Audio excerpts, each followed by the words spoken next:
Welcome to MedMen. That's Andy. And this is Pim. And we're going to talk about MEDDPICC relative to deal complexity. Yes, the age-old question. We sell to small companies, small, medium businesses. We are a commercial team. Is MEDDICC right for us? Yeah, we get the question like a lot, right? A lot. And it's almost like saying that is qualifying, is that still relevant if you do... Yeah.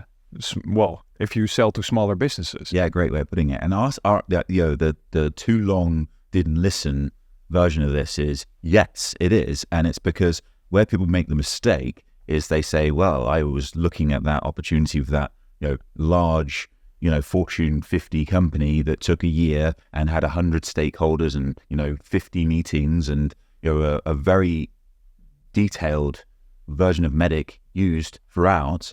And, we don't do that. We sell to small businesses and we have one or two meetings, maybe 3 meetings at most. And there's maybe at least, we would see more than 3 stakeholders, maybe just 1 stakeholder. And so it can't be relevant because it works for those gigantic situations.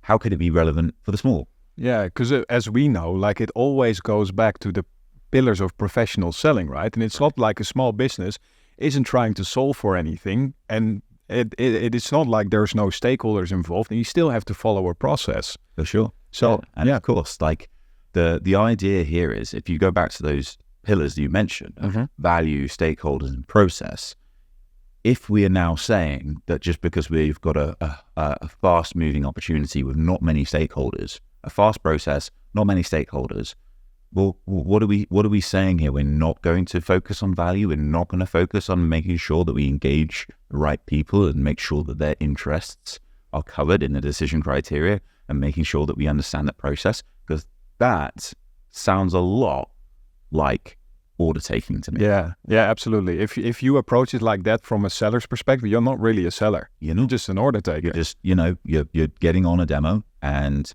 you're showing the product and you're sending a proposal and you're waiting for the customer to go, yeah, all right. And then what you probably do is think you're a salesperson because you go, hey, what about if I give you a discount? You sign then.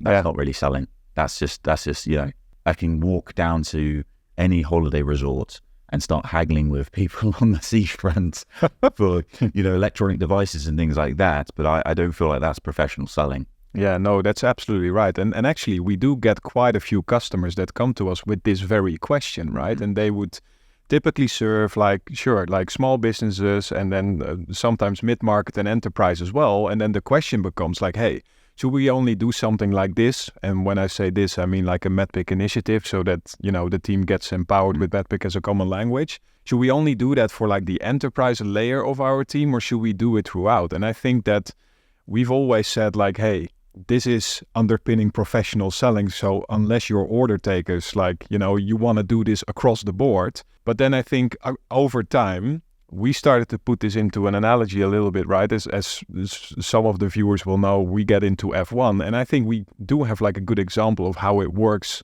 relative to complexity, talking about racing in F1. Yeah, well, Formula One fans will know that a Formula One race is, depending on the size of the circuits, but it could be selling anything from 50 to 90 laps per circuit, which can take multiple hours. And in that race, there is so much going on. There's engineers, there's tire changes. Sometimes there's refueling at some point. There's a number of things going on throughout a race that occur.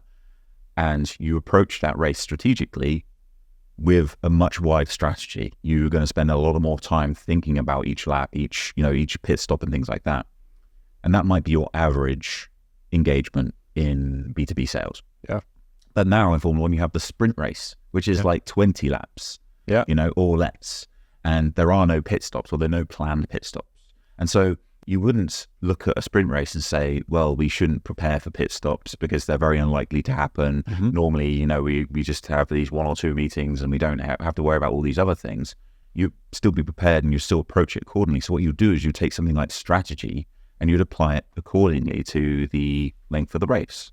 And it's the same thing with like the complexity of a sales cycle. And then the other end of the spectrum, you've got obviously like 24-hour races where they're really long. And of course, there's much more strategy that goes in there. So it's very much the point we're making is you make the amount of MEDDICC you apply to your opportunity relative to the complexity of the opportunity. Yeah, absolutely. So if we take like the 24-hour race and like the sprint race, the two sides of the spectrum, you would have like a large enterprise deal and something that is just like 1 or 2 meetings. Mm-hmm. So if we take one specific thing as an example, you could think about EB engagement, for example, right? But so in that sprint race, you're still looking for pain to solve for. You're looking for a metric to position to prove how you've done it before. The persona that you're working with, you're probably still treating them as a champion. Yes. And you might be coaching them to make sure that they can be audible ready when they need to get the sign-off from the EB, right? And then you've identified the EB. There's maybe not necessarily engagement,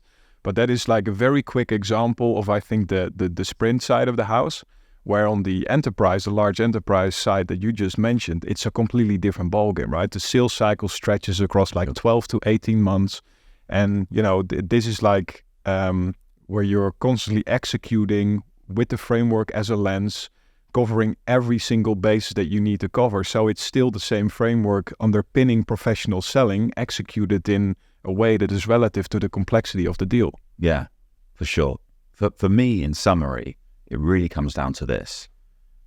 If you're approaching any engagement with a customer to sell your solution, you have to qualify. You have to try and understand, first and foremost, value. Is there a pain that's going to be worth us engaging with this customer, even if there's only for 1 or 2 meetings, to solve? From that pain, do we feel that there's enough value we can provide to this customer in metrics to make it worth their while as well? Not just to buy, but to go through this process of evaluation. Because just because it's a shorter engagement doesn't mean that we're less precious of our time, because if you've got the salespeople that have larger opportunities that last longer, they've got fewer of them. So by nature, your time is just as precious if you're working on smaller opportunities. You just have more of them, right? So you should still be looking to make sure you're spending your time in the right places.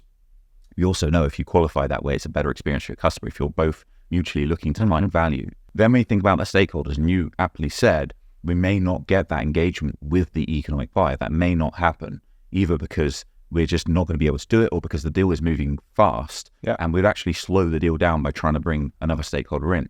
Doesn't mean that we need to neglect that person's interest, not just the economic buyer. We want to make sure that when we are selling, we are still building out clarification on the pain we solve, the value they get from solving it, how we do it via the decision criteria, so that when our identified champion potentially is selling internally as they may need to do, even if it's, even if they can sign everything is their budget, all that sort of stuff that often will happen, that they are going to be able to do the best job of selling internally. So we're kind of arming them in our absence, because we know we're not going to have the time, because how fast the deal's moving, to do those things. And then, of course, the process. You're still going to have to forecast this. You're still going to need to understand where, what's going to happen before we get that deal in. So absolutely, it's important to focus on value, stakeholders, and process. And as we know, MEDDICC's the best way to do it. Yeah, the one thing that I will add, and it's more of like a leadership thing, I suppose, is that you want to be very careful around like the expectations that you set for the team, right? Because on the small side of the business, you typically have like high velocity, high number of deals, high number of interactions. And so arming your team with MEDDPICC is like the best thing you can do to underpin the professional selling across these 3 pillars that we've been talking about. But at the same time, you don't want to introduce like a massive amount of admin workload on each and every opportunity. So the expectations and the guidance that you give are going to be imperative for the success that you have with this on every single, place on that sliding scale of complexity. Spot on. Cheers, Pim. All right. You found the glass that time. Yeah.